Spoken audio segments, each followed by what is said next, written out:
తిరుమల స్వామివారి లడ్డూ ప్రసాదంలో కల్తీ నెయ్యి వినియోగం కలకలం రేపడంతో ప్రభుత్వం రాష్ట్రంలోని ప్రముఖ దేవాలయాల ప్రసాదాల తయారీపై దృష్టి సారించింది. తిరుమల తిరుపతి దేవస్థానం బోర్డు లాంటి బలమైన వ్యవస్థ ఉన్న చోట ప్రసాదాల్లో కల్తీ జరిగిందన్న వార్తలతో భక్తులలో ఆందోళన మొదలైంది. ఈ నేపథ్యంలోనే భక్తుల కొంగు బంగారమైన పెనుగంచిప్రోలు శ్రీ తిరుపతమ్మ దేవాలయాన్ని ఎమ్మెల్యే శ్రీరామ్ రాజగోపాల్ పరిశీలించారు.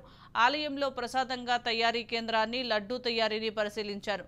లడ్డూ తయారీకి ఉపయోగిస్తున్న ముడి సరుకుల నాణ్యతను పరీక్షించారు. అయితే లడ్డూలో నెయ్యి వాసన లేకపోవడంపైన ఎమ్మెల్యే శ్రీరామ్ రాజగోపాల్ తాతయ్య అసంతృప్తి వ్యక్తం చేశారు.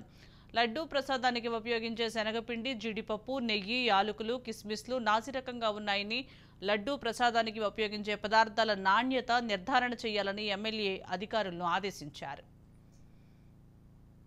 తిరుపతి దేవాలయం ప్రసాదంలో వాడే నెయ్యిలో తేడాలు ఉన్నాయి. కెమికల్ టెస్ట్ చేస్తే దానిలో చాలా ల్యాబ్ టెస్ట్ చేస్తే తేడా అని చెప్పన్నారు.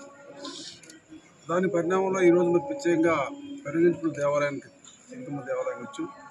ఇక్కడ వాడేటువంటి లడ్డూ ప్రసాదానికి వాడేటువంటి ముడి పదార్థాలు ఏదైతే ఉన్నాయో శనగపప్పు, నెయ్యి, పంచదార, అదేవిధంగా సుగంధ పరిశీలన జరిగింది. దాంట్లో మరి వాడేటువంటి నెయ్యి మాత్రం బ్రాండెడ్ నెయ్యి వాడుతున్నారు. దాంట్లో ఎటువంటి ఇబ్బంది లేదు.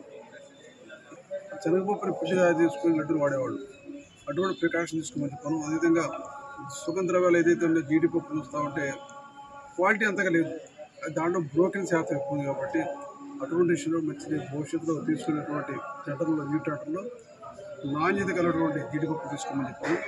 ఎక్కడ కూడా నాణ్యతలో ఎటువంటి ఇబ్బంది లేకుండా ఏదైతే డౌట్ వచ్చినా సరే ముందు చెప్పేది ఈవో చెప్పేది నెయ్యి వచ్చినప్పుడు ఖచ్చితంగా స్టేట్ గవర్నమెంట్ సంబంధించిన ల్యాబ్ పంపిస్తారట. ఆ ల్యాబ్ టెస్టింగ్లో ఏమాత్రం తేడా ఉన్నప్పుడు రిజెక్ట్ చేస్తారు.